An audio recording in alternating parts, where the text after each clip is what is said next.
Je donne la parole à Héloïse Goua tout de suite parce que notre spécialiste série aujourd'hui, Héloïse, vous voulez nous conseiller une télé-réalité sur Netflix. Eh oui, je sais Thomas, vous êtes tout excités. Ce soir, c'est l'île de la tentation à la télé.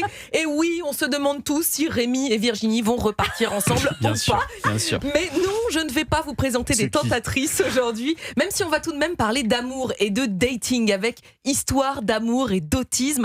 Voilà un programme qui fait beaucoup de bien où on propose à des personnes autistes de trouver leur âme sœur.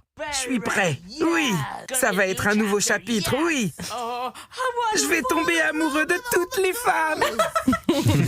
Bon, je crois que je vais surtout laisser la parole aux principaux intéressés aujourd'hui parce que c'est eux qui rendent ce programme formidable, un peu comme dans les rencontres du papotin sur France 2. Alors, je vous présente d'abord Subodh. Lui, il aime autant l'amour que les maths. De quoi tu aimes parler lors d'un rendez-vous? Les mathématiques. 27 x 45? 1215. C'était quel jour de la semaine le 24 mars 2009? C'était un mardi. Et le 17 décembre 2012? Lundi. Solide Ouais. quand même. Hein. Et oui, moi, je n'en serais pas. Je te souviens, C'était un lundi, ouais. Bien sûr. C'est ça, c'était un lundi. Bon, il y a aussi Dani, 26 ans. Alors elle a des critères bien précis pour son prince charmant. Je dois embrasser beaucoup de crapauds pour trouver la bonne personne. Je cherche quelqu'un qui soit motivé, qui ait une très bonne hygiène. Parce que je n'aime pas la mauvaise haleine. Ok, Dani, pas de gars qui puent du bec. Maintenant, C'est ça qui est génial. C'est génial. Bon, et puis voilà mon chouchou, Tanner. Il est passionné de littérature et Tanner, c'est une boule de joie de vivre. Il sourit tout le temps.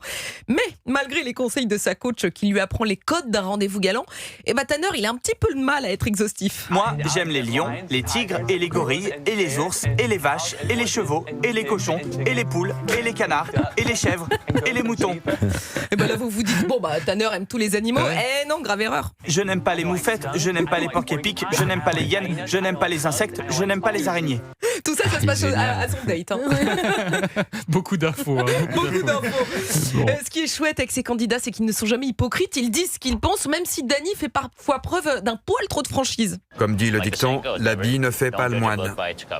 C'est justement pour ça que je t'ai choisi au speed dating. Parce que je suis d'accord pour dire qu'il ne faut pas se fier aux apparences. Ok, super. Ouais.